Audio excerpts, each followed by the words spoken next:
let's switch it up. We've been holding back way too much. Welcome to the Breakup Diet. Welcome to another episode of the Breakup Diet. Today we have a very exciting guest. We have Steven Springett from MAFS UK. Thanks for having me. I think for MAFS, for me, it was a shock. The whole shebang, sort of TV cameras around, meeting a stranger for the first time at the altar.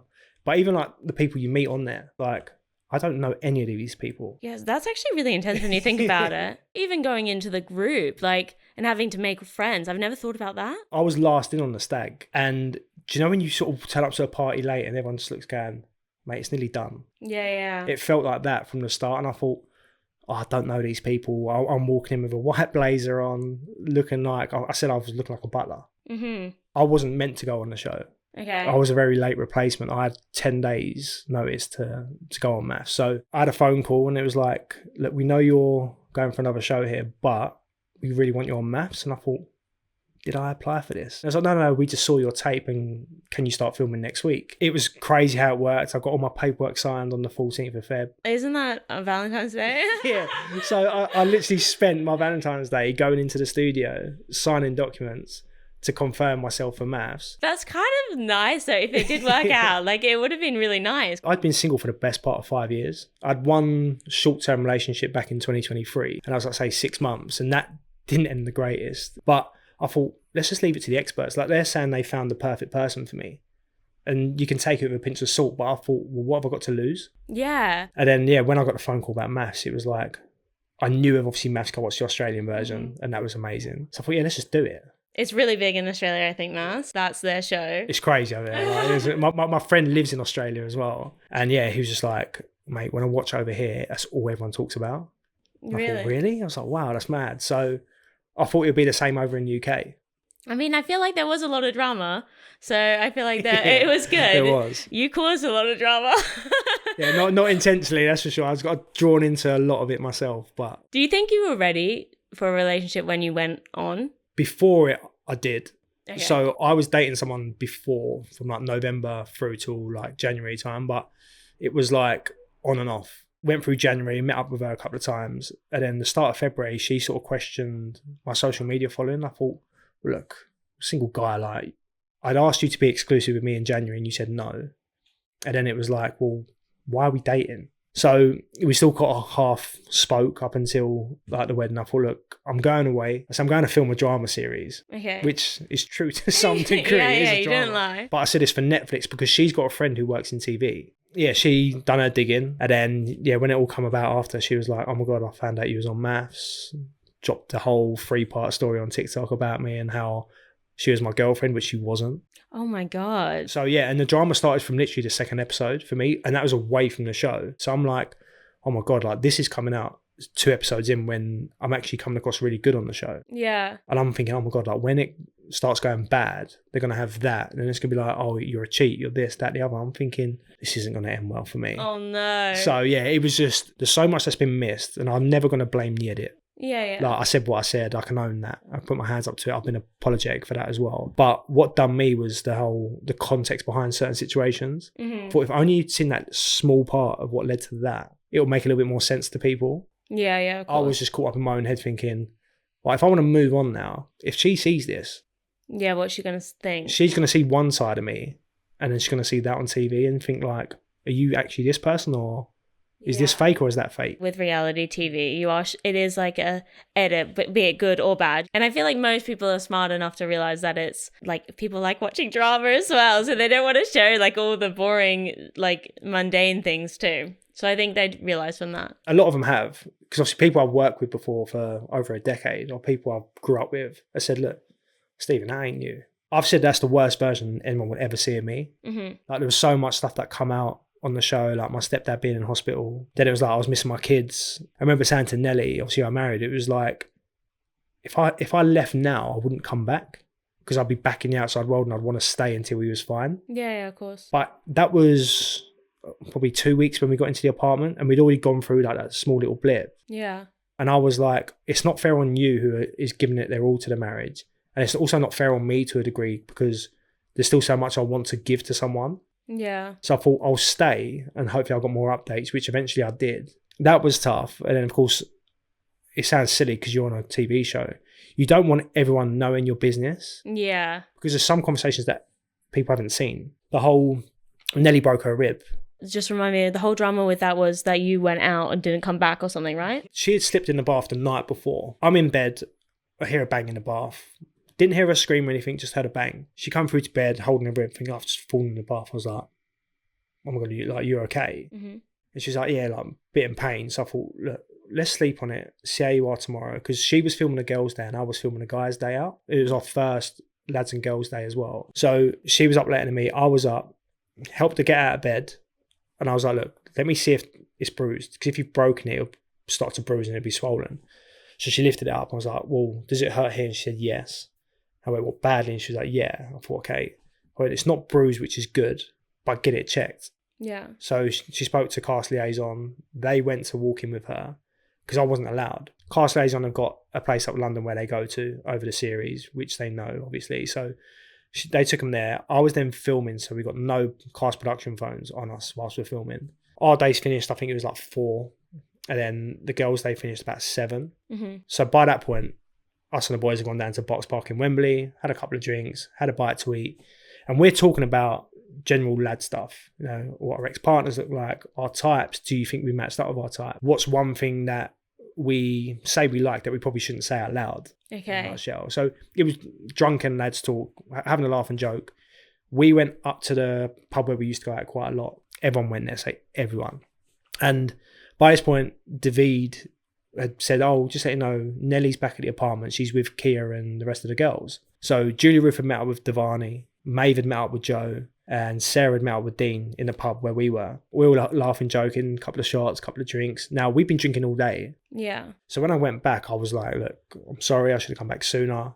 We stayed up till 3 o'clock in the morning just talking about things, which was nice. It was our first proper chat. But obviously when it went onto the couch and it was like, oh, Steven stayed out, I went, no, I come back to the apartment because I had to. It's not like I stayed out overnight. It was, no, I come back home. And it was like, well, what about the conversation we had, like pillow talk? Can you mention what that talk was about and say how sorry I was about leaving you at home? And it was like, no, it got span into, oh, Steven doesn't like you. Like he would come back straight away. If that's on the outside, then you'd get rid of him. Basically, like you can't have that. Like I don't know Nelly. She doesn't know me. Once we have conversations and go through the weeks together, you'd like to think the closeness would be there. Mm-hmm. But that was like 2 weeks in where it was just like... Yeah, you don't know each other. They're complete strangers. That got blown out of proportion. And when Julia Ruth came into the mixer, when she said at the mixer, oh, Stephen was gloating about his dating escapades before, like 2 weeks before, I went, no, I wasn't. I said I was dating 2 weeks before because I didn't know till 10 days before the experiment started that I was going to do on the show. I didn't want to bring in other guys to be like, well, hang on, you was talking about this, you was talking about that. We all were talking about everything. Yeah, that's when I was like, do you know what? I just got up and walked off frustrated and said, oh, do you know what? This, like, you'll see words, which is wrong. And when I went back in, they kept me aside from going into the dinner party until like halfway through. And I was like, come on, now it looks like I've got the hump with everyone, which I haven't. Yeah. So when they sent me in, it was like, oh, like everything went quiet. And I thought, yeah, cheers. Like, you've put me in a situation which... It's made it a bit worse. And it was like 16 people just attacking me. And I'm like, look, do you know what? I'm just going to shut down. Literally, I don't think they showed it on the show, but you literally see me put my head down and just refuse to talk. So I was like, look, I'm not having everyone come at me. I just need to process everything. I don't need everyone to say, you're this, you're that, you don't fancy Nelly, you've been off of her since you come back from the honeymoon. I thought, no, she knows why I pulled back. We told the experts why we'd pulled back, and I'll bring it up now. It was more, we had obviously been intimate on the honeymoon. You know, we got on really well on the honeymoon. It was like, well, this connection is really good. Yeah. So when it come to the apartment, she had obviously opened up at the dinner party and she said, look, like the way it's going right now, if it carries on this way, I can see myself falling for you.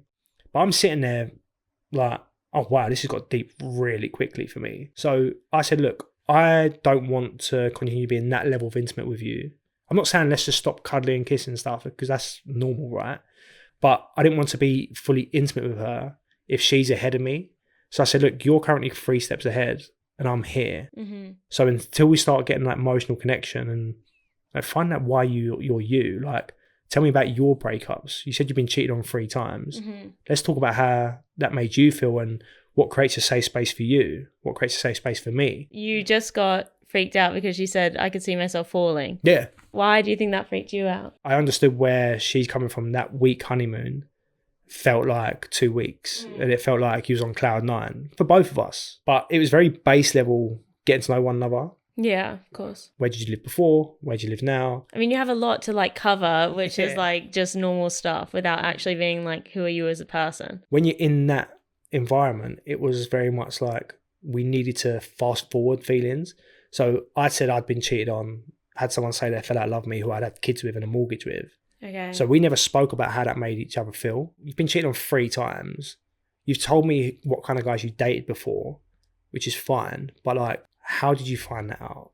How did it make you feel? What can I do to then give you that reassurance? Now, I knew I didn't want to give reassurance too much because I felt like too much too soon would just lose value. And then she was very much like, well, I need reassurance at times when I feel down, which I totally understand. I felt for me, if I'd done it once already, I didn't really do it again so soon. Yeah.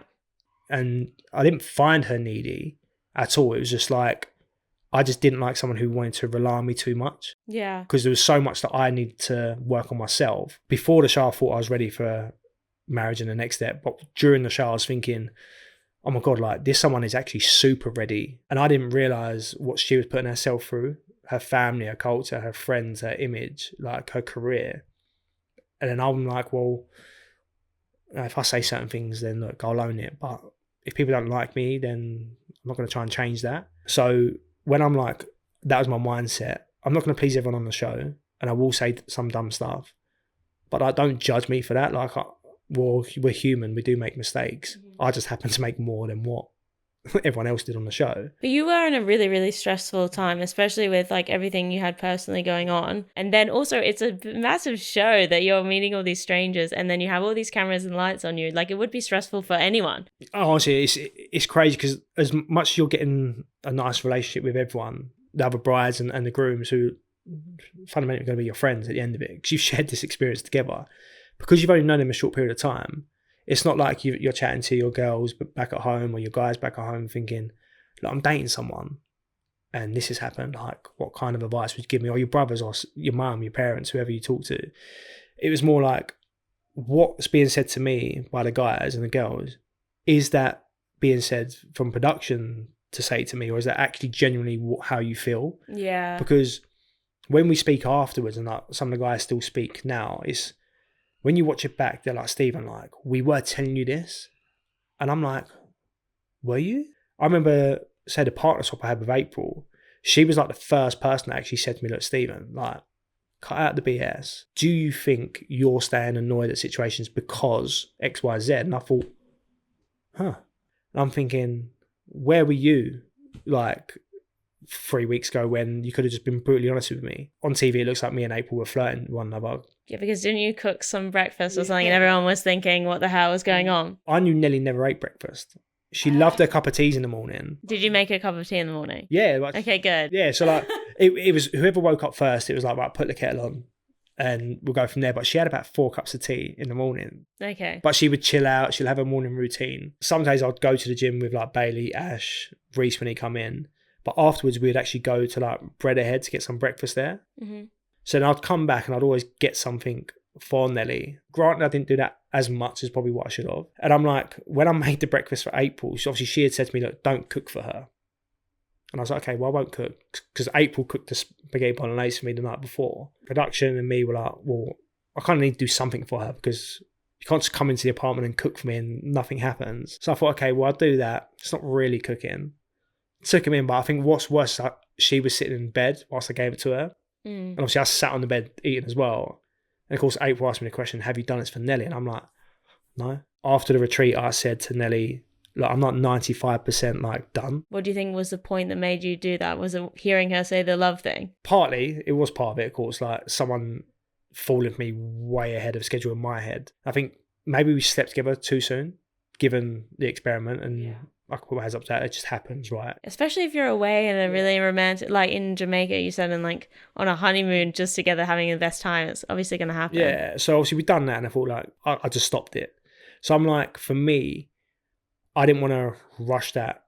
And if I carried on sleeping, and I said this to her and it never showed on camera, I said, we can carry on doing this, but I don't want to get to a point where your feelings are way far ahead of mine and I'm stuck here. If I then break it off, it'll be, well, why did you carry on doing this then? I could see it though from her, to be fair. Like if I was sleeping with somebody and then they suddenly stopped it, you would feel rejected. Oh, 100%. And that's probably why she was having those thoughts about, you know, whether you were into her. Yeah. And so I didn't realise until I'd actually done the show and obviously done the therapy, I was like, oh, actually, men, I guess, not all men, probably some, myself including this, were so narrow-minded with those things. It's like, well, I think I'm trying to do good by not doing this. But actually, in reality, you know, if I was you and someone done that to me, like, how would I feel? Now, everyone's so accessible, what I noticed in the dating world. You date someone, the minute you can't see them, they'll make plans with someone else. Yeah, it's scary. And it's like, well, hang on, we had a really good connection. Like, what's going on? You have to be on the ball 24/7 in the dating world. So when you're married, yes, you need to be on the ball, but not as much because you're married to that person. So you're lazy when you get married? I got lazy. I did get lazy for sure. But I think now, knowing what entails with a marriage, I'd understand it a lot more. So I'm like, okay, well, the little things matter the most. I've got the champagne cork from Jamaica.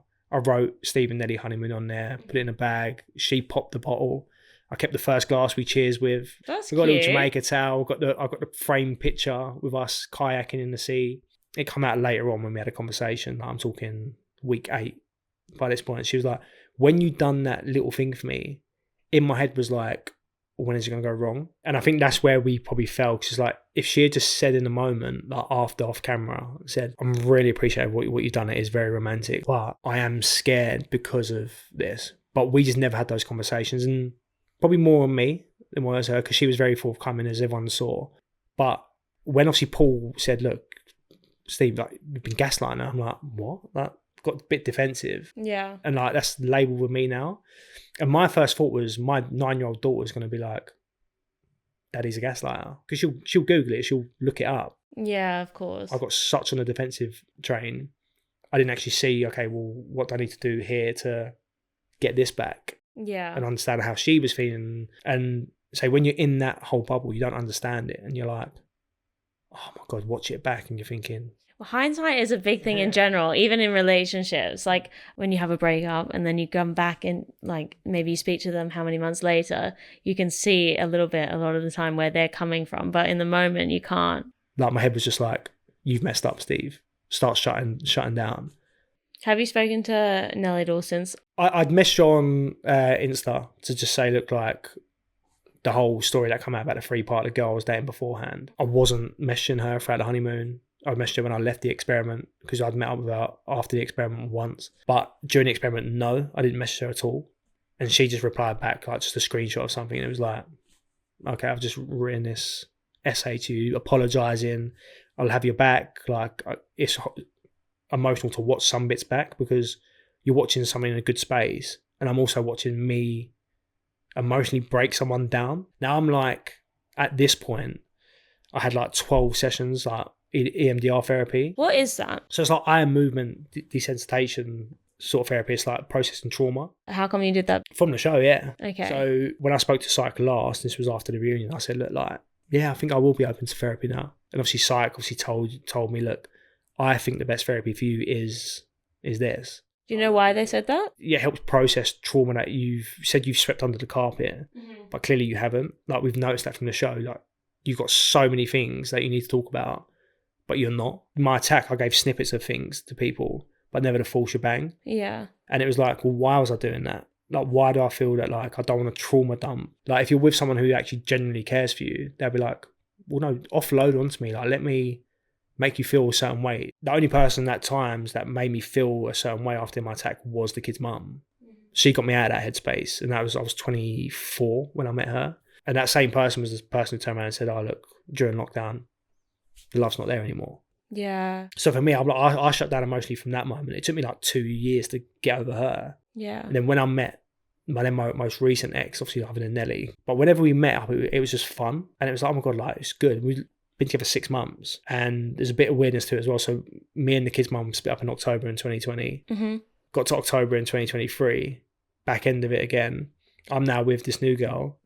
Come back off holiday, been to Egypt. And then, but she split up with me via text when she was out. She went to an after party, messaged me saying, look, like, I can't do this anymore. I thought, what the hell? Another one via text. Like, Okay, is that how you got broken up? yeah, no, all three of my relationships before were all either Facebook chat or text messages. Would you prefer it in person? Yeah, 100%. Because it's like, let me see how you're saying it. It definitely is different. Yeah. I've been broken up in person though, and honestly, I kind of wish it was over text. Like, I was like, don't come down from Manchester. You can just dump me over God, text. yeah. That's different. I say, don't only coming down like I'm doing that. It's a long way to travel to break up with someone. But it was like, I said to her, look, I've got your flat key. I've got like this foldable computer desk, which she left. And then she had a makeup bag. And obviously, girls and makeup is expensive. I thought, look, you might want that back, right? So I said, I'm over that side of the water on the Friday, and she lived in Kent, I lived in Essex, and it was like, I'll drop it off to you. But she said that she's out with clients at work. So I went, well, what I'll do is, because she lived in a block of apartments, I'll get the key, I'll put the stuff by the door because I can't leave that in the letterbox, but then I'll put your key in your letterbox downstairs, because obviously you've got your own fob anyway. Yeah. So I've drove down her road, parked up, and I saw her light was on, but I thought, she turns every light off before she leaves. Mm-hmm. So I'm thinking, right, I'm not going to go up to chat to her. I'm just going to just do what I said and just leave stuff. But as I walked into her apartment block, I smelled her perfume and aftershave. Oh no, you've gone full FBI agent, haven't you? I've got this computer desk in my hand, like a foldable one from like IKEA, and a wash bag out with makeup in, thinking I can't just walk back now. It looks weird. And then as I've got closer to her door, I've heard her and this guy going at it. And I'm like...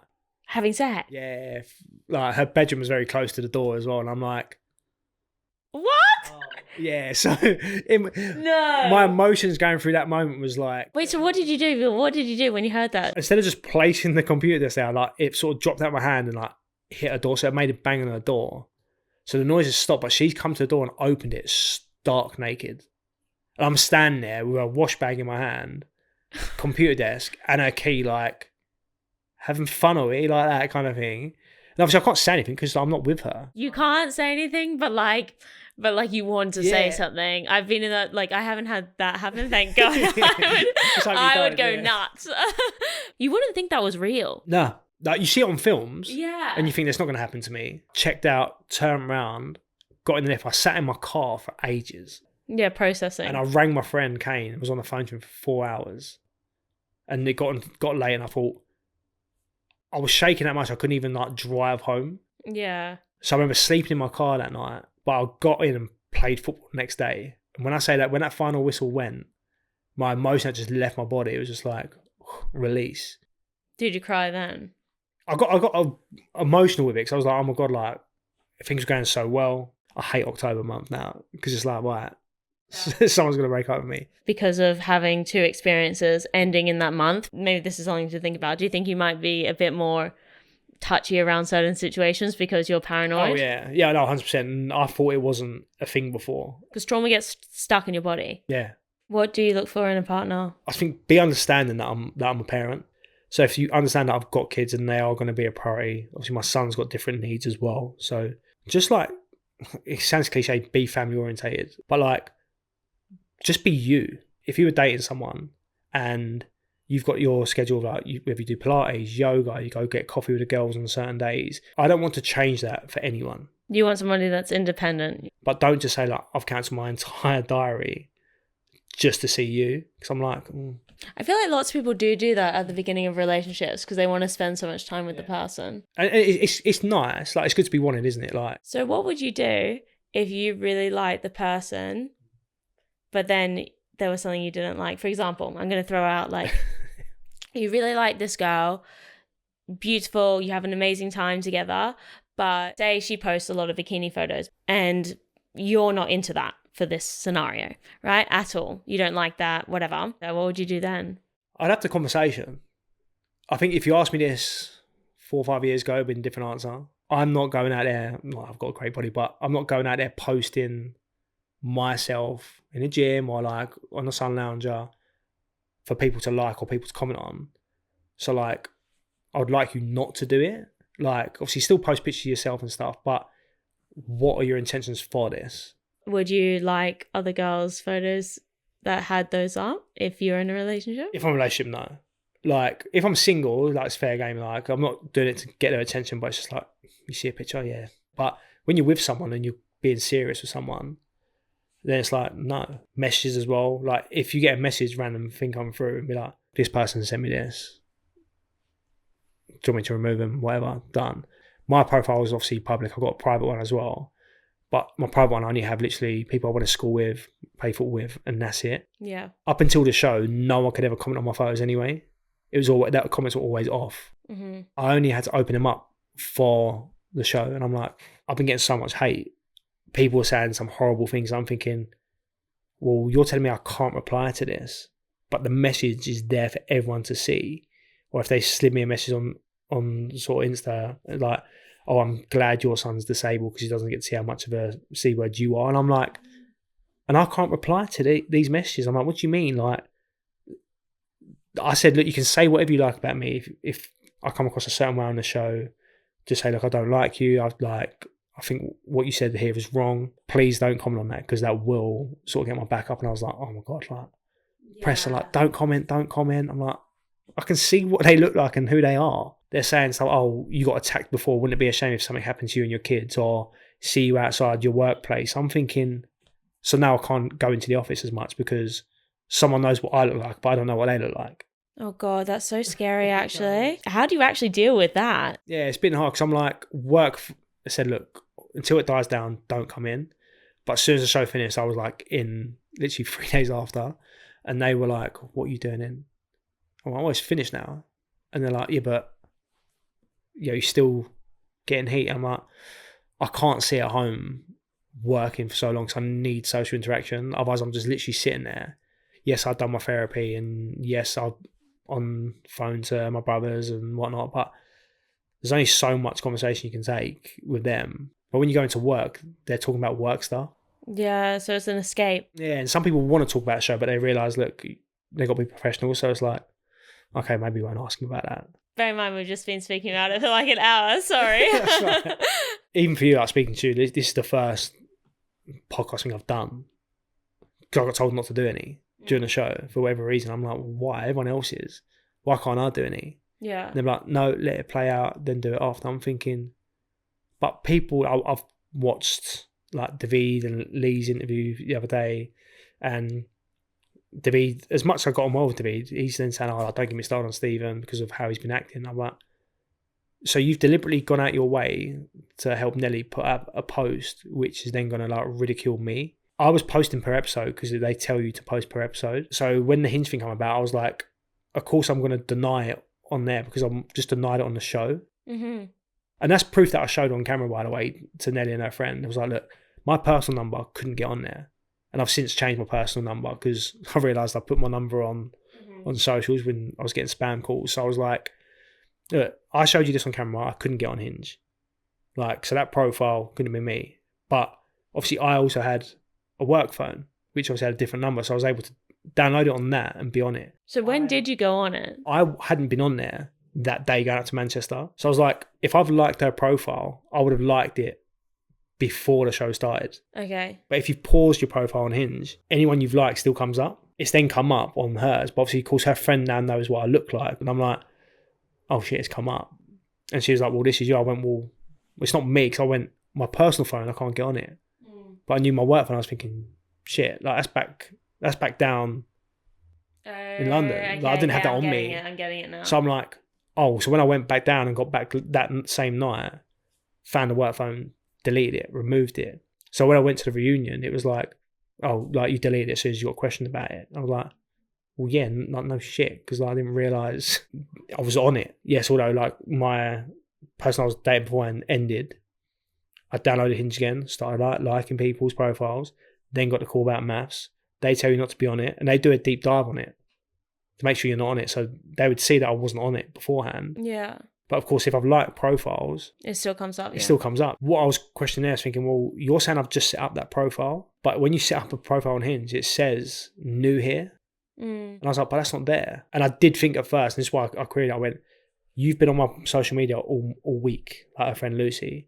And I thought they'd taken a picture and just slapped it over a verified account of Steven. Because they only showed me one picture. They didn't show me my prompts, which I knew what my prompts were. And I'm sitting there thinking, oh, you're an idiot. Like, you have a phone. Yeah.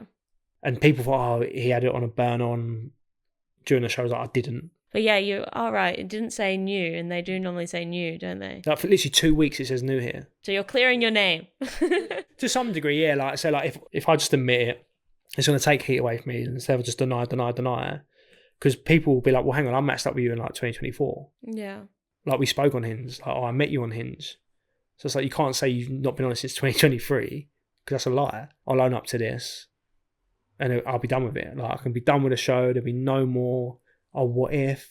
Just done. Like, see you later. Better to be honest, even though it was like awkward for you. It's just better to say it. I've done therapy. They've told me to say how I'm feeling, say what's in my head, and don't hold anything back. Don't hold anything where you're going to regret it later in life and not talk about it. So I went, fuck it, let's just admit to it. Because it is horrible to do. Like, yes, the marriage was done between me and her before it was done on camera. So on camera to the audience, it looks like I've just cheated on her. Like, I've downloaded the dating app. Yeah. But me and her had the conversation after partner swap, said it was done. Okay, another thing that you seem to get heat on was, sorry, I'm really throwing you in. You're in the hot seat.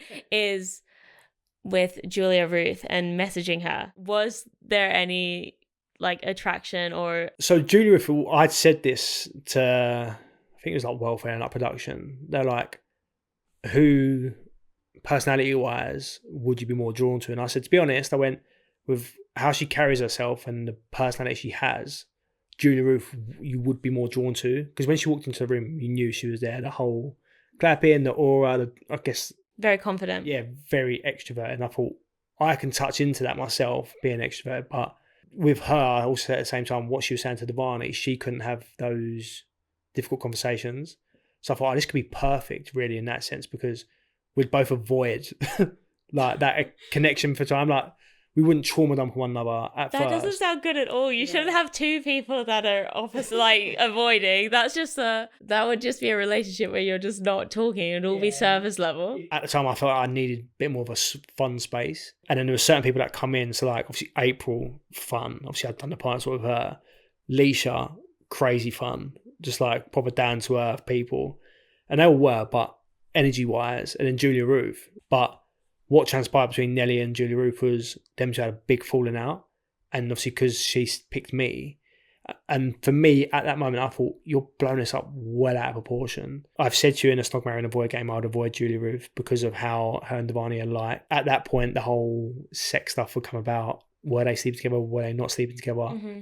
And when it came out saying they actually were, everyone behind the scenes were like, we've just been fed absolute lies. Yeah. Like, we've been made to feel that like the only thing that's missing from them is the sexual attraction. Mm-hmm. And then I said to Nelly before the dinner party retreat, chat to Julia Ruth, whether it's on camera or off camera, before you go in there. But of course they set us directly opposite Julia Ruth and Devani that night. But I just didn't understand the whole her and Julia Ruth beef that much. I get, look, you've said Steven's name. People had said people's names in these games of, other than your partner, who would you want to be with? If I was dating somebody and then I heard it, like whether it be right or wrong, I don't think it's right, but like I would be wary of that girl, especially. Yeah, like imagine if you were dating someone and they were like, oh, he's so fit. You'd be a bit like, all right. Yeah. Like obviously you want to shag him, you know what I mean? Like when it comes to Julia Ruth, she was like, well, she's a 10 out of 10. I went, yeah, but Nelly, so are you. Like I get by that point, I'd obviously rejected certain things. I'd made her feel like devalued and stuff. Obviously, then I didn't realise. Obviously, at the show I did. But when I said to her, when 3 people cheat on you, it means they're not good enough for you, not the other way around. But it's hard to be confident when you've had something like that happen. I mentioned my last girlfriend, technically it wasn't cheating, but it was still horrible to see. I mentioned, obviously, my kid's mum falling out of love. That was hard because it was like, did she cheat? Is there someone else? Because she had obviously got with someone 3 weeks after we had split up as well.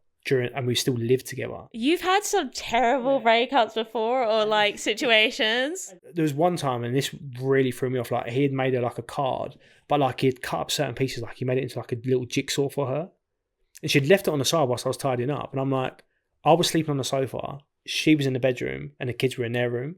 And it was like, have you left it on the side for me to see on purpose, or have you just accidentally left it on the side? But like, obviously curiosity, like I've opened up what it said, and it was like this poem. And I'm sitting there, I'm like, why am I putting this puzzle together, what he's done for her? You did it. Like, yeah, I've done the puzzle, but at the time my bedroom was the living room, but it was also like the lounge. So it's like, she had the bedroom, we're in lockdown, I'm hearing you on the phone to this person late at night when you're in the other room. Kids are asleep. My daughter's like, why are you two not together anymore? So that's hard. Yeah. So I'm trying to process that, obviously going into future stuff. And then my first girlfriend, Ben, when I was playing football at this point, I was due to see her when I got back down to Kent. And I remember messaging her saying I'm en route, and she didn't reply back. And as I drove down her road, she lived in a bungalow, the only bungalow on the street other than the opposite side. And I see her run across the road as I'm driving up it to get in another guy's car. And the guy's car she got like into was the guy she had broke up with me with and got with. Then my facial injuries happened, and I was like not confident there. So I understood the lack of confidence side of things. Yeah. But then I was with someone at work for about 2 months. So I don't really class it as a full relationship, but I was still officially with her. And then she split up with me because she was like, look, work relationship, not quite working. And then got back with her ex, who she then later had a family with, which is fine. Like, it worked out for her. And then obviously, of course, I met the kid's mum. 6 years together, mortgage, everything. And then, yeah, it was wild. So I've had my fair share of breakups. what's going on. But I was like, I've never actually broken up with someone. Ever. Do you think in a relationship you'd kind of push somebody else to do it though? Yeah, which I thought what I was doing on the show. Imagine saying like, oh, you're then the person who's dumping someone. Also, I think it must be really hard to navigate how much you actually say and how much you don't say too, because I don't think you want to be mean and nasty, obviously. But then if you are breaking up with somebody, for somebody to actually like get it and accept that, you kind of have to be like a bit strong. Yeah, because this is a marriage as well, right? I know you're not legally married, but you're married for the sake of the show. I've mentioned before 2 weeks feels like 2 months. So we're now 7 weeks in, 8 weeks in. So that feels like a lifetime. Yeah. So it's like, again, you don't want to say, look, it's not you, it's me kind of thing. 'Cause that's, again, very cliche. Yeah, cop out. It is a cop out. Oh, yes, look, it's everything I should have done and it's nothing you've done. We never resolve conflict. Mm-hmm. And that's when it went into the next thing. Then it went into the next thing. Then it was like a chip on my shoulder. It was like, well, when it comes to the Julie Ruth side of things, it was, your friend has set up this dating thing, which obviously in my head I'm thinking, well, you've done this on camera when you could have quite easily have said to me beforehand, I'm going to look like an absolute dick for this on TV. Yeah. Even though I can say I can flat right out prove that it's not me, even though it was. I can prove that it wasn't. Mm-hmm. So I'm thinking, okay, well, you think you've had the last laugh here. And that's generally how I thought at the time, which is horrible. So the Julie Ruth thing, as much as she was a great person, we got on well. When I spoke to Julie Ruth, she had slid into mine and was like, I see that view on my story. And I'd done the eyes back saying, oh, here she is kind of thing. And then it kind of started off just casual of, oh, so you're actually gone then? And I said, well, I'm going up to Manchester on a Wednesday, but I've got one more CC doing and I'm done. I went the rings off. Mm-hmm. Full on said the message, the rings off. She done the little skull emoji on that. And then she was like, oh, ladies and gentlemen, like, he's back kind of thing. Like, nothing malicious, just how we were. I said, look, drinks are definitely due. I'd obviously said, oh, no, I mentioned it in a group setting to Julie Ruth, knowing full well I hadn't. Yeah. But again, like, I'm saying at that big day out, look, I'm done. I don't need to prove anything to you. But I also get at the same time, you've literally just watched Nelly go to town on Julie Ruth about you. Mm-hmm. And then the next thing she's going to find out is you've been then flirting with her when you've told her that you've got no interest in her. Yeah. So it's horrible, which obviously I apologise for and I'm regretful for. Our actual best conversation Nelly and I had off camera was when we was in the pods, went to go into our last dinner party, I think it was, in the cabin, just chilling. It was like, look, like, had we had left earlier and had this conversation earlier, it probably could have worked on the outside. Mm-hmm. Because how we are now is so relaxed with one another, with no pressure on us. We're actually talking when we're literally leaving. With relationships now, are you more open? Because you said that you've done therapy. Have you done any more self-work that's kind of helped you? So there's a lot of stuff you process that you just swept under the carpet. Obviously, the relationship stuff. I said it was never trauma before. when it actually was. Like, yeah, of course. to be able to give yourself to someone, I said this on the show, and they didn't show it on the edit. It was the only person I actually wanted to marry at that time was obviously the kid's mum. To be in a position again where you meet someone and actually want to marry them was scary. And I've just done a show where I've just married someone. Yeah. Do you know what I mean? So like I threw myself straight into that one thinking, oh, it'll be fine. Like when I said it was the worst version of myself on there, that's the point where like reference point to grow. What you've done, the actions you've taken place, how you've grown since then, what you've been doing with your life since then, everything's just fallen into line. So it's like, just carry on doing that way and try and do better every day.